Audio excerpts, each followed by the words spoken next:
할렐루야. 주님을 사랑하시는 분들만 다시 한번 할렐루야. 함께 예배하는 우리 모든 심령들 가운데 참 좋으신 우리 주님의 크고 놀라우신 은혜와 평강이 가득 흘러 넘치기를 주님의 이름으로 간절히 소망합니다. 우리 거룩하게 라는 제목을 가지고 함께 말씀을 나누고자 합니다.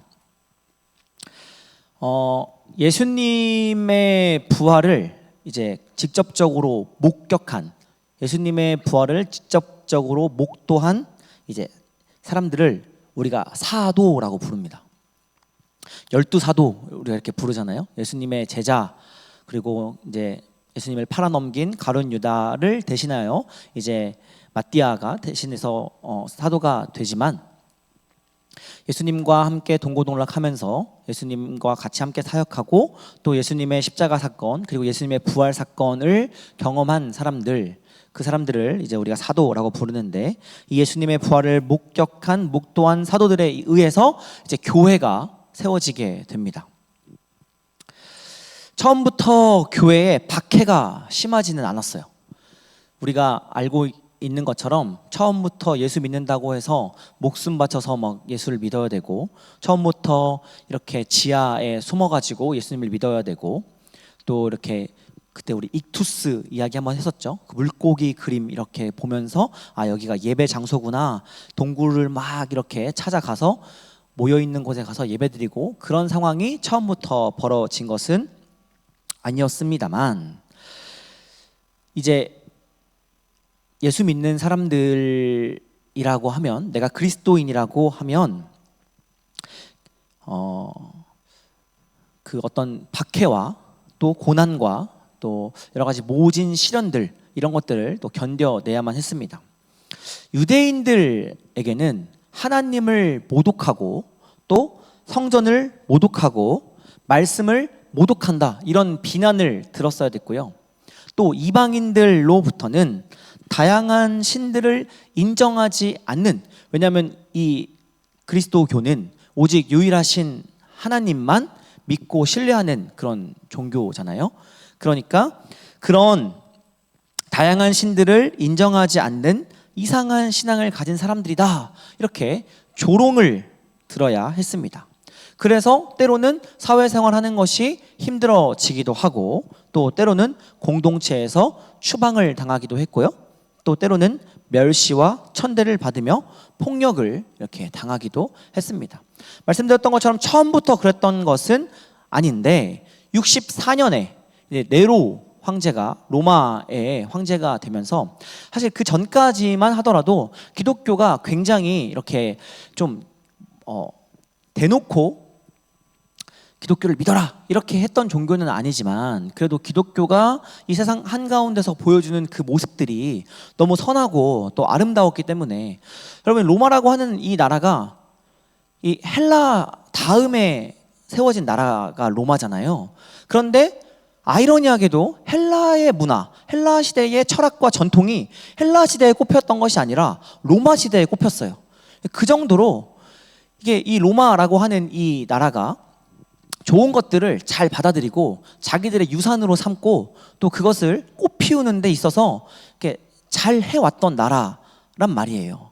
그러니까 이 기독교인들이 보여주는 삶의 자세와 태도, 또 예수 믿는 사람들이 보여주는 뭔가 다른 그런 모습들, 이런 것들을 보면서 이제 로마에서도 뭐 막 권면하지 않았지만 그래도 핍박하지 않았고, 또 믿을 때 야, 우리가 이런 나라 민족인데 좋은 것들 더 잘 계승하고 우리도 좋은 선한 시민으로서 그리스도인들의 삶을 좀 본받아서 우리도 좀 저렇게 착하게 살아보자, 우리도 저렇게 좀 멋지게 한번 살아보자, 뭐 이런 식으로 동료가 되었었던 종교였던 거죠. 근데 64년도에 네로 황제가 이제 황제가 되면서 그 지지 기반이 굉장히 많이 흔들렸었나 봐요.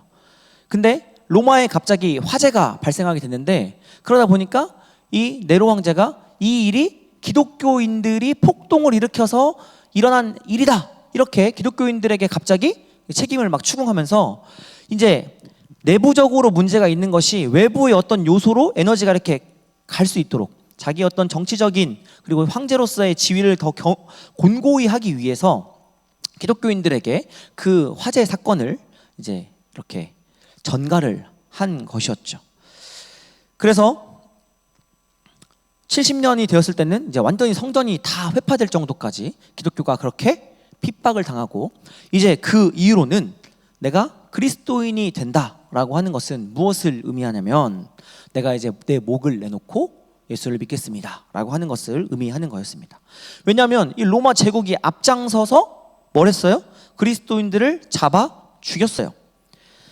그리고 아직 기독교를 믿지 않은 많은 사람들은 이 나라의 정책이 그러하니 어떻게 해요? 그리스도인들을 증오하고 막 혐오해요. 주님을 믿는 길이 너무나도 정말로 좁은 길이 되어버렸고, 고통스럽고 어려운 일이 되어버렸습니다. 수많은 사람들이 신앙을 지키다, 그 믿음을 지키다 목숨을 잃었고, 또 살아남은 사람들이라 하더라도 늘 언제나 두려움과 불안 가운데 살아야만 했습니다. 그래서 상당수의 많은 그리스도인들이 기독교 신앙을 버리고 어려운 삶에서 벗어나고자 떠났으며, 또 아직 떠나지 않은 사람들도 내가 과연 이 그리스도교를 내 신앙으로 가져가야 할 것인가, 내 믿음으로 가져가야 할 것인가 하는 부분에 대해서 굉장히 많이 고민하던 시기였습니다. 신앙을 지키기로 결단한 사람들에게도 용기와 또 힘과 믿음이 절실하게 필요했던 상황이었죠. 이러한 시대적 상황 가운데에서 예수님의 수제자요, 또 교회에서 어른으로 대접을 받고 있었던 베드로는 이러한 상황 가운데서 모든 그리스도인들에게 편지를 보내며 위로와 격려 그리고 용기를 보태고자 하였습니다. 그 편지가 오늘 우리가 본문으로 삼고 있는 베드로 전서 후서입니다. 비록 지금의 상황은 어렵지만 우리에게는 부활하신 예수 그리스도를 소망하는 그 믿음이 있고, 그 소망이 우리에게 있으며, 이 소망을 붙잡고 우리 다 같이 함께 승리합시다, 이러한 메시지를 보낸 것이죠. 그렇기 때문에 이 베드로 전서는 소망의 서신입니다. 소망의 편지라고 이야기할 수 있습니다. 우리가 오늘 13절부터 본문으로 삼았는데요, 그 앞에 구절에 보게 되면 베드로는 우리 그리스도인들이 고난 중에 있더라도 바라보아야 할 것이 무엇인가 하는 것을 분명하게 제시하고 있습니다. 그것은 바로 부활하신 예수님입니다. 우리 1장 7절 8절 말씀 같이 한번 읽어보겠습니다. 너희 믿음의 확실함은 불로 연단하여도 없어질 금보다 더 귀하여 예수 그리스도께서 나타나실 때에 칭찬과 영광과 존귀를 얻게 할 것이니라. 예수를 너희가 보지 못하였으나 사랑하는도다. 이제도 보지 못하나 믿고 말할 수 없는 영광과 존귀를 얻게 할 것이니라.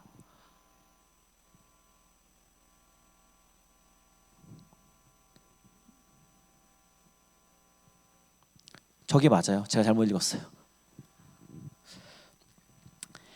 8절 다시 띄워주세요. 이제 보지 못하나 믿고 말할 수 없는 영광스러운 즐거움으로 기뻐하니, 이렇게 말씀하고 있습니다. 무슨 말씀이에요? 베드로는 부활하신 예수님께서 우리를 위해 영원한 구원을 약속해 주셨다. 그리고 하나님께서 그 구원을 우리가 얻을 때까지 우리를 지켜주시고 보호하여 주실 것이다. 이끌어 주시고 단련시켜 주실 것이다. 우리를 가장 존귀한 존재로 빚어가실 것이다. 칭찬과 영광과 존귀를 우리에게 주실 것이다. 이렇게 지금 말씀하고 있는 것이죠. 이렇게 말할 수 있는 그 근거가 무엇입니까? 이미 지금 우리가 주님을 믿고 있다는 것, 그리고 주님께서 주시는 기쁨을 우리가 누리고 있다는 것, 또 구약의 성경 말씀, 예언자를 통하여 하셨던 그 하나님의 말씀이 지금 보아라, 다 예수 그리스도를 통하여 성취되지 않았느냐 하는 것이 근거가 되고 증거가 되었다라는 것이죠. 베드로는 이것을 통해서 지금 무엇을 이야기하고 싶은 거냐면, 우리가 신앙생활 하는 데 있어서 고난이 있을 수 있어요. 절망이 있을 수 있어요. 낙담이 있을 수 있어요. 아픔이 있을 수 있어요. 어려움이 있을 수 있어요. 이것은 그냥 우리가 신앙생활을 하기 때문에만은 아니에요. 여러분, 신앙 없이 여러분들의 삶을 한번 살펴보세요. 여러분, 우리가 신앙생활을 하더라도 우리 삶에 이렇게 고통이 있고 고난이 있고 어려움이 있고 슬픔이 있고 아픔이 있는데, 신앙이 없는 채로 여러분들의 삶을 생각해 보면 그 고통 없겠어요? 고난이 없겠어요? 우리 삶에 멸시가 없겠어요?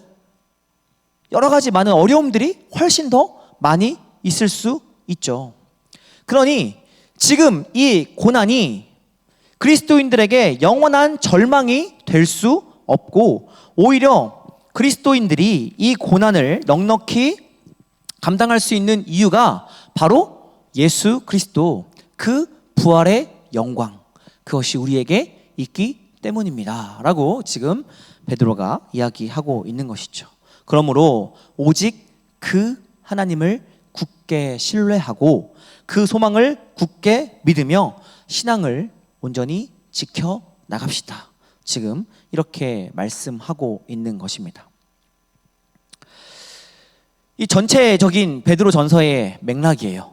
자, 그렇다면 오늘 본문 가운데, 그러면 이 구원의 소망을 가진 그리스도인들이 어떻게 우리에게 주어진 하루하루의 삶을 살아갈 것인가, 그 삶의 방향을 이 본문 말씀에서 제시하고 있는데 우리가 그것을 같이 한번 살펴보도록 하겠습니다.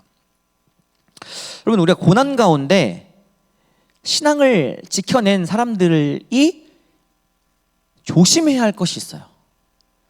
그게 뭐냐면 보상심리입니다. 고난 중에 신앙을 지켜냈을 때에 우리에게 자연스럽게 따라오는 것이 이 보상심리예요. 어저께 리더 모임 하면서 제가 잠깐 예를 들었었는데, 이제 제가 우리 아내를 군대에 있을 때는 안 만났을 거잖아요.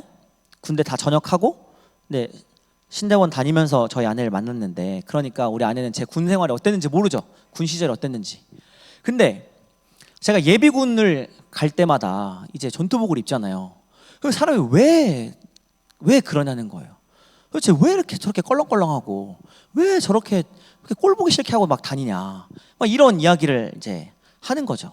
전투복만 입으면 저도 모르게 막 이상한 버릇이 생겨요. 막 주머니에 막 손이 막 넣어지고요.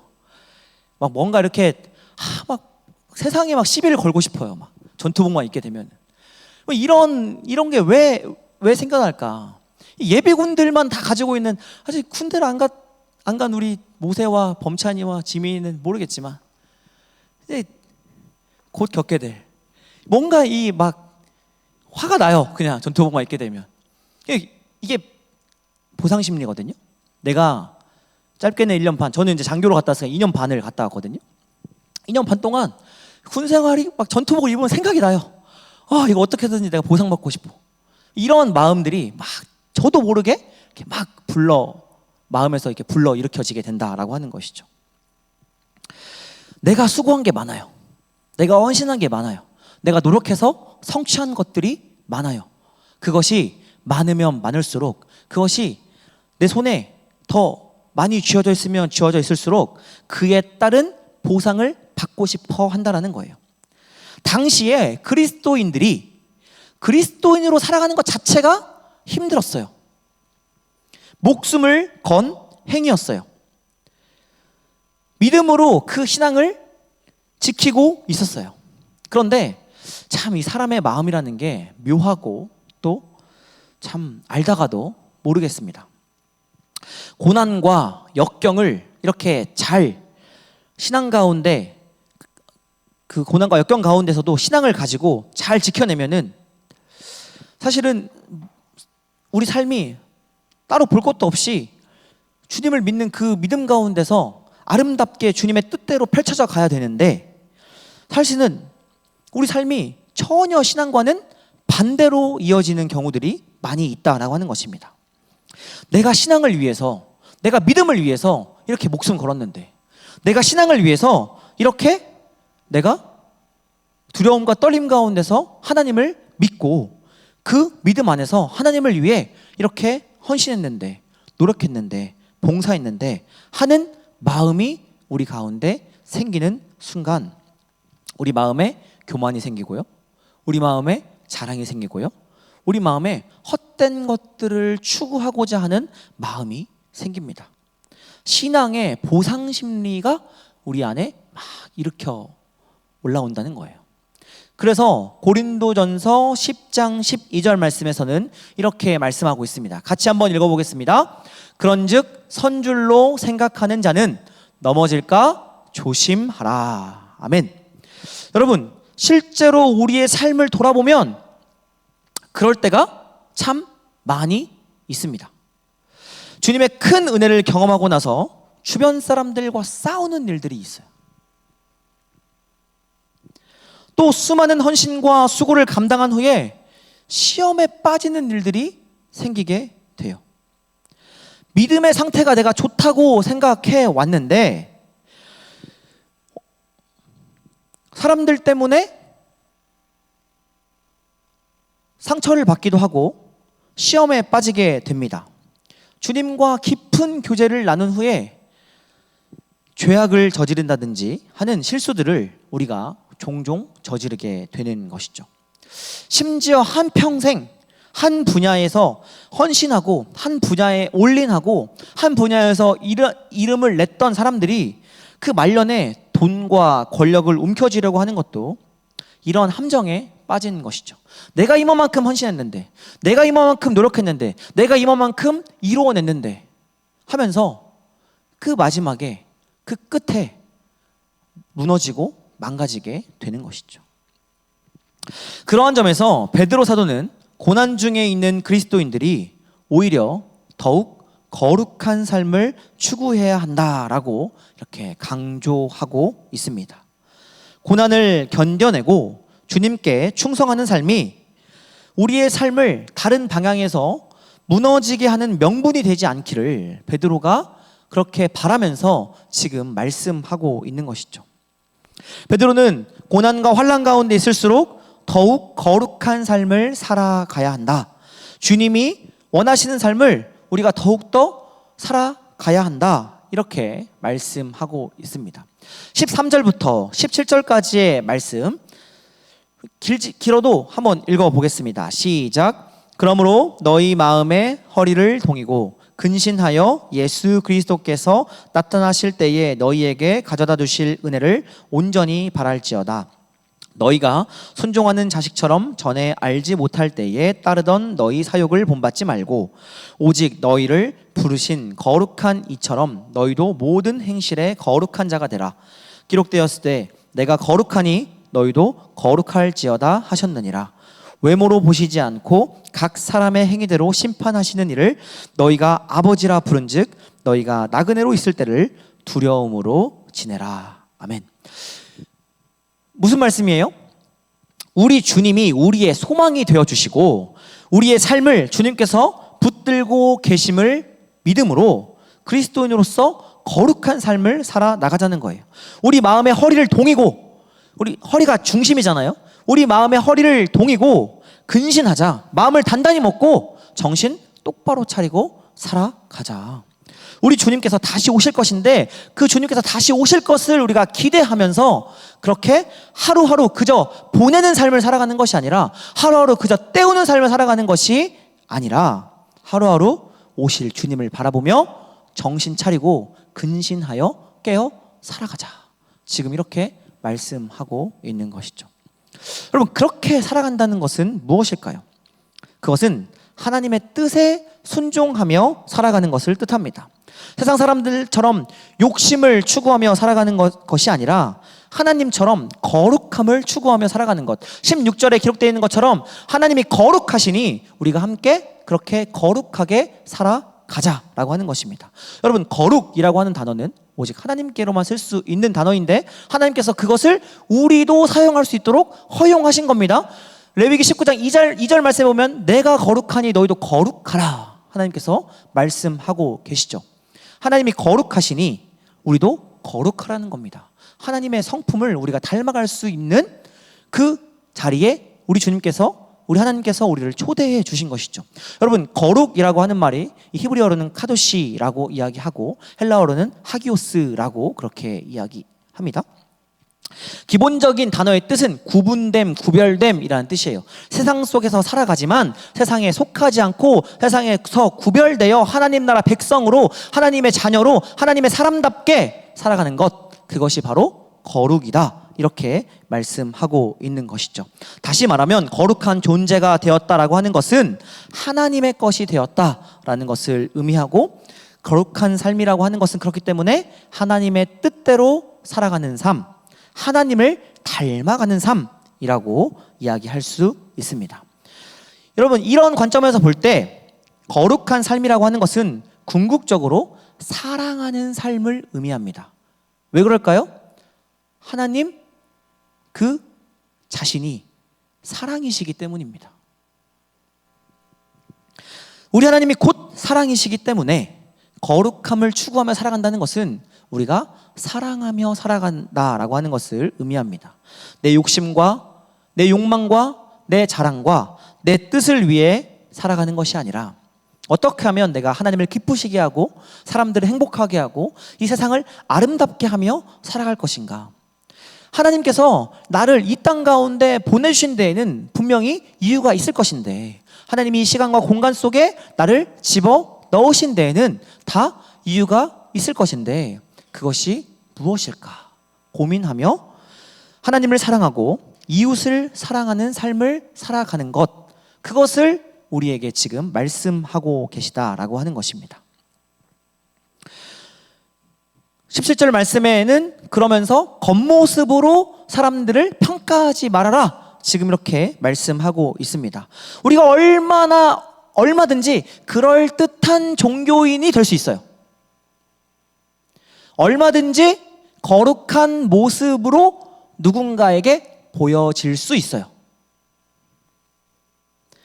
얼마나 교회에 잘 나오고 저 사람이 어떤 직분을 가지고 어떤 직책을 맡고 지금 봉사하고 헌신하고 있는지, 이 사람이 얼마나 많은 성경 지식을 알고 있는지, 얼마나 많이 하나님에 대하여 이야기하고 있는지, 얼마나 오랫동안 신앙생활을 했는지, 이런 것들을 통해서 우리가 얼마든지 그런 멋진 거룩한 종교인의 모습을 가질 수 있다라고 하는 거예요.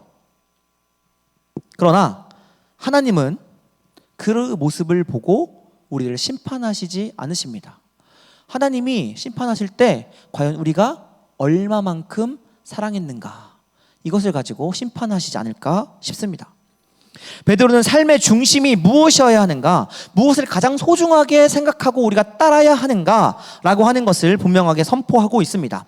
그저 고난을 버텨내고 그저 고난을 이겨내는 데서 끝나는 그리스도인이 아니라, 그것을 넘어서서 하나님의 사랑을 추구하고 하나님의 사랑을 살아내는 그리스도인들이 되기를 우리에게 촉구하고 있다라는 것입니다.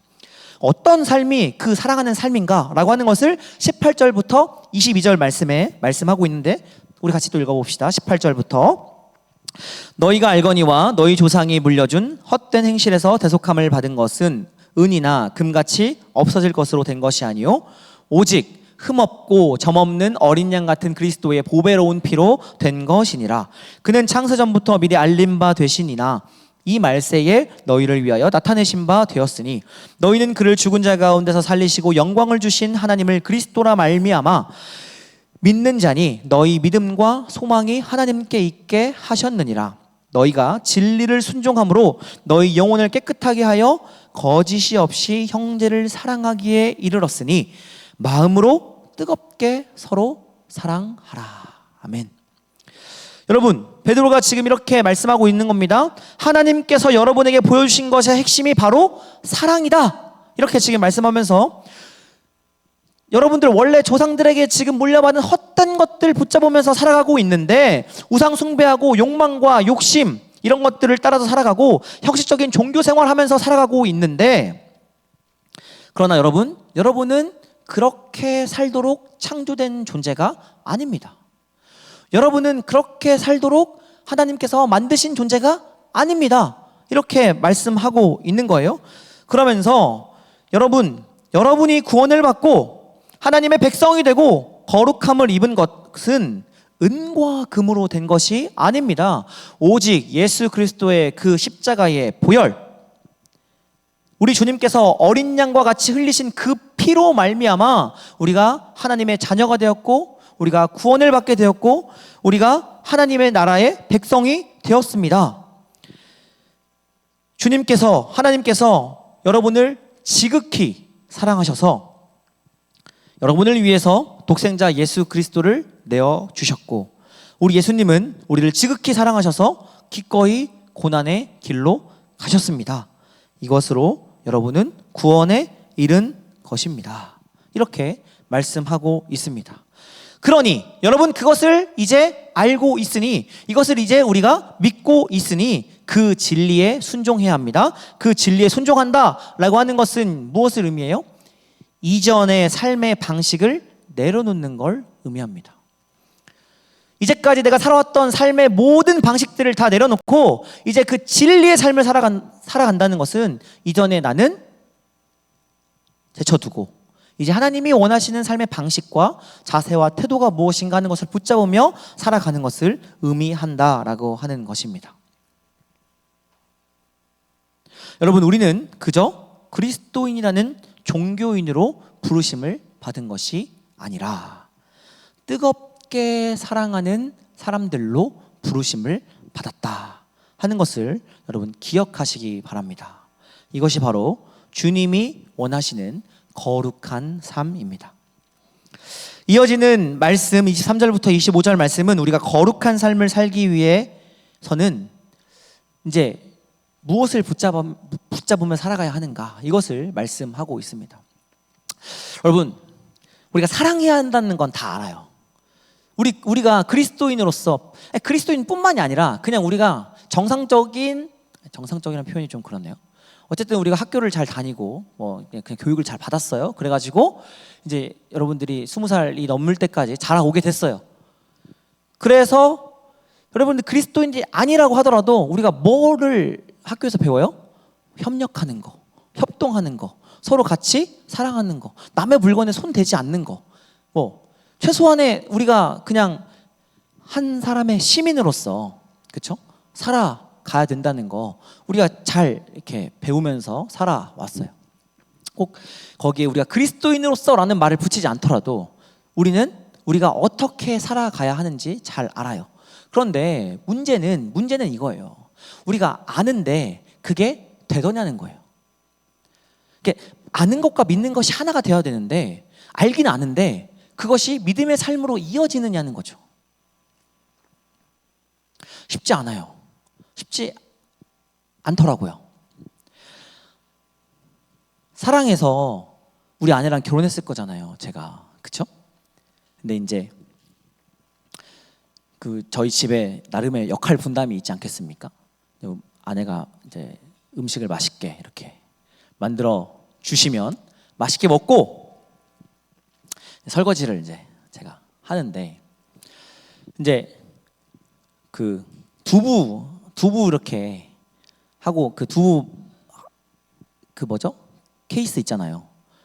그거를 꼭 항상 싱크대에다 집어넣어요. 크래미 같은 거 있잖아요. 맛살 이런 걸 이제 이렇게 막 잘라가지고 옆에 휴지통에다 그냥 껍질 집어넣으면 되는데, 그거를 이렇게 그냥 싱크대에다가 이렇게 그냥 버려둬요. 그럼 저는 이제 그거를 이제 사실 평소에는 아무 말 하지 않고 그냥 제가 치우는데, 저도 이제 여기까지 올라와 있는 상태고, 우리 아내도 이제 육아와 여러 가지 것으로 여기까지 이제 올라와 있을 때 한마디 그냥 하는 거죠. 이거 좀 쓰레기통에 버려줘. 이렇게 하면은 그냥 평소 같았으면은 말도 안 하지 마. 우리 아내가 조금 덜 차 있었으면 알았어 하고 끝났을 일이에요. 그러면 끝나요. 근데 서로 이제 게이지가 막 다 올라가 있어요. 그럴 때는 이제 막 이제 불꽃이 틸랑말랑 하는 거죠. 이렇게 서로 사랑하는 부부 사이의 관계에서도 이게 사랑으로 그것을 이겨내는 게 참 쉽지 않더라. 제가 그걸 보면서 뭘 느끼냐면, 사랑이라는 게 내 안에서 스스로 발현되지 않더라는 거예요. 내가 막 애쓰고 사랑해야지 한다고 사랑이 생기지 않아요. 내가 막 뜨겁게 사랑해야지 한다고 내 안에서 사랑이 막 불타오르지 않아요. 그렇다라는 거예요. 이 문제가 이거예요. 사랑하라는 건 알아요. 사랑해야 된다는 것도 알아요. 사랑하고 싶어요. 그런데 내 안에 사랑할 수 있는 힘이 없더라는 거예요.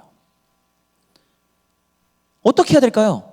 사랑 그 자체이신 하나님을 붙잡을 수밖에 없는 거죠. 근데 그 하나님이 무엇으로 계시되고 무엇으로 나타나요? 하나님의 말씀으로. 하나님의 말씀 외에 그가 우리에게 그를 계시한 것이 없죠. 하나님의 말씀으로 우리가 사랑의 근거를 찾고 하나님의 말씀으로 우리 안에 사랑이 생겨나게 하고 이러한 삶을 살아가야 한다는 것이죠. 그러니까 말씀 붙잡고 살아가야 한다. 23절부터 25절까지 말씀하고 있어요. 같이 한번 읽어보겠습니다. 시작. 너희가 거듭난 것은 썩어질 씨로 된 것이 아니요 썩지 아니할 씨로 된 것이니 살아있고 항상 있는 하나님의 말씀으로 되었느니라. 그러므로 모든 육체는 풀과 같고 그 모든 육체는 풀의 꽃과 같으니 풀은 마르고 꽃은 떨어지되 오직 주의 말씀은 세세토록 있도다 하였으니 너희에게 전한 복음이 곧 이 말씀이니라. 아멘. 모든 육체는 풀과 같아요. 그래서 꽃은 시들고 풀은 떨어지게 되어 있어요. 이게 진리죠. 그러나 주의 말씀은 영원합니다. 주의 말씀은 세세토록 영원하다.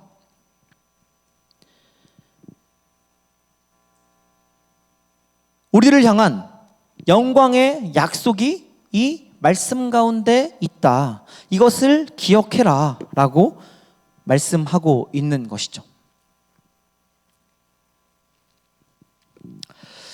세상의 자랑이나 세상의 평가나 세상의 가치나 세상의 영광은 여러분 결국 다 어떻게 돼요? 사그라지고 말 거예요. 그러나 우리 하나님께서 우리를 사랑하신다는 그 말씀, 우리를 사랑해 주셔서 우리를 먼저 사랑해 주셔서 우리 안에 사랑의 근거가 되어주시겠다 하시는 그 말씀은 꽃은 시들고 풀은 마르고 그렇게 모든 것들은 다 없어질지라도 그 주의 말씀은 우리에게 세세토록 영원히 진리가 된다라고 하는 것이죠. 오늘 말씀은 우리의 참 소망이 되시는 예수 그리스도를 붙잡고 살아가는 삶을 우리에게 다시 한번 깨닫게 해줍니다. 예수님께서는 이 십자가의 죽음을 이기시고 부활하셔서 우리에게 참된 소망이 되어 주셨습니다. 여러분, 그렇기 때문에 그리스도인들은 예수 그리스도를 내 삶의 구주로 믿는 사람들은 아무리 밤이 깊다 하더라도 반드시 해가 뜰 것이라는 것을 믿으며 살아가는 사람들입니다. 그리스도를 믿는 사람들은 그렇기 때문에 소망을 잃지 않고 살아가는 사람들입니다. 그런데 여러분, 그냥 단지 거기에서 멈추지 않습니다.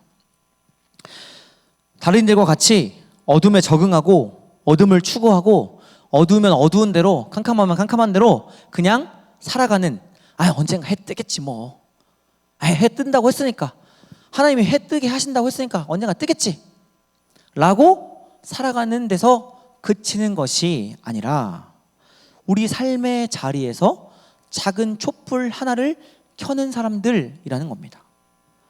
작은 촛불을 통해서 빛이 있다는 것을 이 세상 가운데 알리는 사람이에요.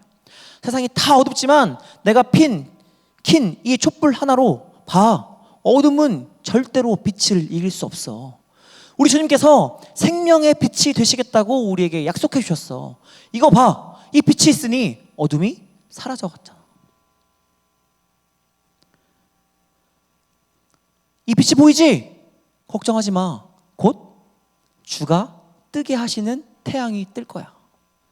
이것을 이야기하는 사람이 바로 소망을 가지고 살아가는 사람이라는 거죠. 그냥 단지 다 어두워요? 그래. 그리스도인과 그리스도인이 아닌 사람의 차이가, 그리스도인 아닌 사람은 어둡네, 그리스도인 사람은 어둡네, 태양이 뜰 거야. 이 차이가 아니라 어둡네, 그렇지만 내 삶의 자리에서 내가 켤 수 있는 그 촛불 하나가 무엇인지에 대해서 진지하게 고민하고 내 삶의 자리에서 내가 켤 수 있는 그 촛불 하나를 켜 나가 사람들에게 보여주는 거죠. 봐, 주께서 곧 우리가 기대하는 그 태양을 불러 일으키실 거야. 이걸 보여주며 살아가는 삶이라는 거죠. 여러분 그것이 무엇인지에 대해서 여러분 한번 고민해 보시기 바랍니다. 여러분들 우리의 삶이 너무 다 다양하고 우리의 삶을 하나로 뭉뜨려서 이야기할 수 없기 때문에 저는 이것이 아까 말한 거룩, 사랑 이렇게 말씀 가운데서 여러분들에게 설명드리지만 여러분들 진지하게 여러분의 삶의 자리에서 어둠 가운데서 여러분이 켤 수 있는 그 촛불 하나가 무엇인지 여러분 고민해 보시기 바랍니다. 내가 그리스도인으로 살아간다는 것은 내 삶의 자리에서 어둠이 계속 우리의 촛불로 인하여서 밝아지고 또 그 촛불로 인하여서 다른 사람들이 용기를 얻고 또 자기의 촛불을 밝혀나가고 점점 우리를 둘러싸고 있는 촛불을 밝혀 나가는데 일조하는 삶을 우리가 살아가기를 우리 주님께서 요청하고 계신다라고 하시는 것이죠.